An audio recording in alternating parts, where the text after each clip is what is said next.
ಬಾಳಲ್ಲಿ ಬೆಳಕನ್ನ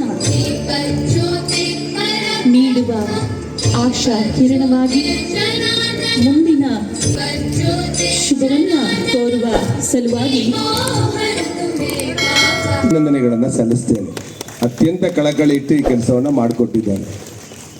ಹಾಗೆ ನಮ್ಮ CEO ಆದಂಥ ಮೇಡಮ್ ಅವರು ಕೂಡ ಈ ಒಂದು ಹಕ್ಕುಪತ್ರ ವಿತರಣೆ ಮಾಡೋದಕ್ಕೂ ಕೂಡ ಸಹಕಾರವನ್ನು ಕೊಟ್ಟಿದ್ದಾರೆ. ದೇಶದಲ್ಲಿ ಒಬ್ಬ ಕಟ್ಟಕಡೆಯ ವ್ಯಕ್ತಿ ಈ ದೇಶದ ಪ್ರಧಾನಮಂತ್ರಿ ಆಗಬೇಕು ಅಂತ ಹೇಳಿ ಭರವಸೆಯನ್ನು ಕೊಟ್ಟಂಥವ್ರು ಅಂಬೇಡ್ಕರ್ ಅವರು. ಆದರೆ ಅಧಿಕಾರ ಇರಲಿ, ನಮಗೊಂದು ಚಿಕ್ಕ ಮನೆ ತಗೊಳ್ಳೋದಕ್ಕೂ ನಿವೇಶನ ಒಂದು ಕೊಡೋದಕ್ಕೂ ಕೂಡ ಸುಮಾರು 25 ವರ್ಷ ಹೋರಾಟವನ್ನು ಮಾಡಿದ ಮೇಲೆ ನಮಗಿವತ್ತು ಸ್ವಾತಂತ್ರ್ಯ ಸಿಕ್ಕಿದೆ ಅಂತ ಒಂದು ಭಾವನೆಯಲ್ಲಿ ನೀವೆಲ್ಲರೂ ಕೂತಿದ್ದೀರ. ಬಹಳ ನಾನು ನೋಡಿದ್ದೇನೆ. ನನಗೊಂದ್ಸಲಿ ನಮ್ಮ ಸಿರುವಾರ ಹತ್ರ ಅಲ್ಲೂ ಕೂಡ ನಮ್ಮ ಅಲೆಮಾರಿ ಜನಾಂಗಗಳು ವಾಸ ಮಾಡ್ತಾರೆ. ನಮ್ಮ ನಾಗವಲ್ಲಿ ಆ ಕೆರೆ ಕೋಡಿಯಲ್ಲಿ ಆ ಸುಶೀಲಮ್ಮ ಅಂತ ಒಂದು ಹೆಣ್ಮಗು ಬಂದಿದೆ, ಅಲ್ಲಿ ನೋಡಿದೆ, ನಾನು ಮಾತಾಡಿಸಿದೆ. ಸುಮಾರು ನಮ್ಮ ಕಚೇರಿಗೆ ಬರೋದು, ನನಗೆ ಹಕ್ಕುಪತ್ರ ವಿತರಣೆ ಆಗಿಲ್ಲ, ನಾವು ಕೆರೆ ನಾಗವಲ್ಲಿ ಕೆರೆ ತುಂಬಿದ್ರೆ ಫುಲ್ಲು ನಮ್ಮ ಮನೆಯೇ ಕೊಚ್ಕೊಂಡು ಹೋಗ್ಬಿಡುತ್ತೆ ಅಂತೇಳಿ. ಈ ಕಡೆ ನಮ್ಮ ಅಳಕೆರೆ ಪಂಚಾಯತಿಯಲ್ಲಿ ಒಂದು ಊರ್ಕೆರೆ ಪಂಚಾಯತಿಯಲ್ಲಿ ಕೂಡ ಸ್ವಾಭಿಮಾನದಿಂದ ಬದುಕುವಂಥ ಅವಕಾಶಗಳನ್ನು ಆಶಯಗಳನ್ನು ಕೊಟ್ಟಂಥ ಬಾಬಾ ಸಾಹೇಬ್ ಅಂಬೇಡ್ಕರ್ ಅವರಿಗೆ ಪ್ರಥಮತಃ ನನ್ನ ನಮನಗಳನ್ನು ಸಲ್ಲಿಸೋದಕ್ಕೆ ಬಯಸ್ತೇನೆ. ಈ ಕಾರ್ಯಕ್ರಮದಲ್ಲಿ ಉಪಸ್ಥಿತರಿರ್ತಕ್ಕಂಥ ಸ್ಥಳೀಯ ಶಾಸಕರು, ನನ್ನ ಆತ್ಮೀಯ ಸ್ನೇಹಿತರಾಗಿದ್ದ ಜಿಲ್ಲಾಧಿಕಾರಿಗಳಿಗೆ, ತಮಗೆಲ್ಲರಿಗೂ ಕೂಡ ಇವತ್ತು ಶ್ರಮಿಸಿದ್ದಾರೆ. ನನಗೆ ಗೊತ್ತಿದೆ ಜಿಲ್ಲಾಧಿಕಾರಿಗಳು ಒಂದು 10 ಸಾರಿ ಹೋಗಿದ್ದಾರೆ ಅಲ್ಲಿ ಅಂತ ಕಾಣಿಸುತ್ತೆ. ನಾನು ಅರ್ಜಿ ಕೊಟ್ರಿ, ನನಗೆ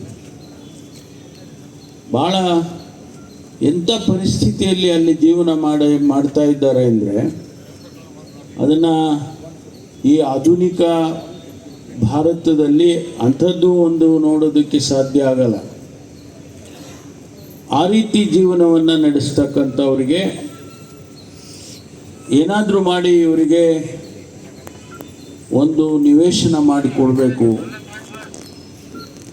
ಎಲ್ಲರಂತೆ ಅವರು ಕೂಡ ಜೀವನ ನಡೆಸಬೇಕು ಅಂತೇಳಿ ಅವತ್ತೇ ನಾವೆಲ್ಲ ತೀರ್ಮಾನ ಮಾಡಿ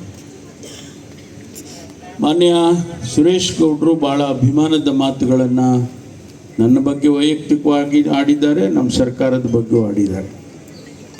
ನಾವಿರೋದೇ ಅದಕ್ಕೆ. ಯಾವುದೇ ಸರ್ಕಾರ, ಯಾವುದೇ ಪಕ್ಷದ ಸರ್ಕಾರ ಆದರೆ ನಾವೆಲ್ಲ ಸಾರ್ವಜನಿಕರಿಗೆ ಕೆಲಸ ಮಾಡೋದಕ್ಕೆ ನಮ್ಮನ್ನು ನೀವು ಆರಿಸಿ ಕಳಿಸ್ತೀರಿ.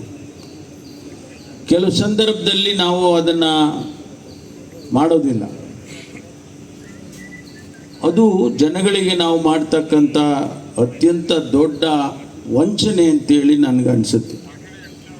ನಾವು ಯಾರ ಪರವಾಗಿ ನಾವು ಅಲ್ಲಿ ಸರ್ಕಾರದಲ್ಲಿ ಕೆಲಸ ಮಾಡಬೇಕು, ಬಡವರ ಪರವಾಗಿ, ದೀನ ದಲಿತರ ಪರವಾಗಿ, ಯಾರು ಶೋಷಿತರಿದ್ದಾರೆ ಅವರ ಪರವಾಗಿ ನಾವು ಕೆಲಸ ಮಾಡಬೇಕಾದದ್ದು ನಮ್ಮ ಕರ್ತವ್ಯ. ಅನೇಕ ಸಂದರ್ಭದಲ್ಲಿ ಆ ಕರ್ತವ್ಯವನ್ನು ನಾವು ಮಾಡೋದಿಲ್ಲ. ಇವತ್ತು ಭಾಳ ಹೆಮ್ಮೆಯಿಂದ ಹೇಳೋದಕ್ಕೆ ಬಯಸ್ತೇನೆ, ನಾನು ಅನೇಕ ರಾಜ್ಯಗಳಲ್ಲಿ ನೋಡಿದ್ದೇನೆ. ಕರ್ನಾಟಕ ಕನಿಷ್ಠ ಹೇಳಿದರೆ 25 ವರ್ಷಗಳು ನಾವು ಮುಂದೆ ಇದ್ದೇವೆ. ಗೊತ್ತಿದೆ, ಹೋದವ್ರನ್ನ ಮಾತಾಡ್ಸೋದು ಬರೀ ಅಲಿನೇಷನ್ನು ಇದು ಅಲ್ಲ. ಆದರೆ ಅವ್ರು ಮಾಡಿರೋಂಥ ಕೆಲಸ ಅದು ವಿಶೇಷವಾಗಿ ಕೃಷ್ಣ ಬೈರೇಗೌಡರ ಒಂದು ಏನು ಕಂದಾಯ ಇಲಾಖೆ, ಈಗ ಅದು ಪರಮೇಶ್ವರ್ ಸಾಹೇಬ್ರಿಗೆ ಬಂದಿದೆ. ಅದರಲ್ಲಿ ಮಾಡಿದಂಥ ಒಂದು ಕ್ರಾಂತಿಕಾರಕ ಒಂದು ಯೋಜನೆ ಇರ್ಬೋದು. ಮತ್ತು ಇವತ್ತು ಸಂದರ್ಭಕ್ಕೆ ತಕ್ಕಂತೆ ಇವತ್ತೇನು ನಮ್ಮ ಸಮಾಜ ಕಲ್ಯಾಣ ಇಲಾಖೆ ಮತ್ತು ನಮ್ಮ DODC ನಗರಾಭಿವೃದ್ಧಿ ಕೋಶದ ವತಿಯಿಂದ ಇವತ್ತೇನು ನಿಮ್ಗೆ ಹಕ್ಕುಪತ್ರ ಕೊಡ್ತಿದ್ದಾರೆ, ಅದಕ್ಕೆ ಹೆಚ್ಚಿಗೆ ಒತ್ತನ್ನು ಕೊಟ್ಟು ನಮ್ಮ ಜಿಲ್ಲಾಧಿಕಾರಿಗಳು ಮಾನ್ಯ ಮಾಡಿರೋಂಥದ್ದು ಇದು ನಾವು ಮಾಡಬೇಕಾಗಿರೋದು ಕೆಲಸ. ಸಮಾಜದ ಕಟ್ಟ ಕಡೆಯ ವ್ಯಕ್ತಿಗೆ ನಾವೇನಾರು ಅನುಕೂಲ ಮಾಡಿಕೊಟ್ರೆ ನೆನೆಸ್ಕೊಂತಾರೆ. ಹೊಟ್ಟೆ ತುಂಬಿರೋರ್ಗೆ ನಾವು ಅವ್ರಿಗೆ ಅನುಸರಿಸ್ಕೊಂಡು ಅವ್ರಿಗೆ ಕೆಲಸ ಮಾಡ್ಕೊಡೋದಕ್ಕೆ ನಾವು ಹೆಚ್ಚಿಗೆ ಬಿದ್ದರೆ ಜನ ಅದನ್ನು ನೆಗ್ಲೆಕ್ಟ್ ಮಾಡ್ತಾರೆ, ರಿಜೆಕ್ಟ್ ಮಾಡ್ತಾರೆ. ಆದ್ದರಿಂದ ಇವತ್ತು ಮಾಡಿರೋಂಥ ಒಳ್ಳೆ ಕೆಲಸಕ್ಕೆ ನಾನು ಕೂಡ ಇವತ್ತು ಅಪ್ರಿಷಿಯೇಟ್ ಮಾಡ್ತಾ, ಇವತ್ತು ತುಮಕೂರು ನಗರದಲ್ಲೂ ಕೂಡ ವಿಶೇಷವಾಗಿ ಸಾಕಷ್ಟು ಸಾವಿರಾರು ಅರ್ಜಿಗಳು ಪೆಂಡಿಂಗ್ ಇದೆ. ಇವತ್ತು ಸಾಕಷ್ಟು ಜನ ವಸತಿ ಹೀನರು ಇವತ್ತು ತುಮಕೂರು ಸಿಟಿನಲ್ಲಿ ನಾವು ಸೈಟ್ ಕೊಡೋಕ್ಕೆ ಬರೋದಿಲ್ಲ, ಇವತ್ತು ಮನೆಯೇ ಕಟ್ಕೊಡ್ಬೇಕು, ಅದು ಕಾರ್ಪೊರೇಷನ್ ಪಾಲಿಸಿ.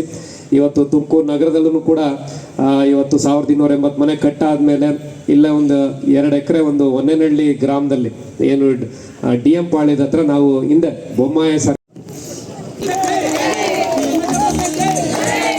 ಅತ್ಯಂತ ಯಶಸ್ಸಿನ ಕಾರ್ಯಕ್ರಮ ಬಹುಶಃ ಈ ದಿನ ನಮ್ಮ ಮುಂದೆ ಇಂದು ನೆರವೇರಿದೆ.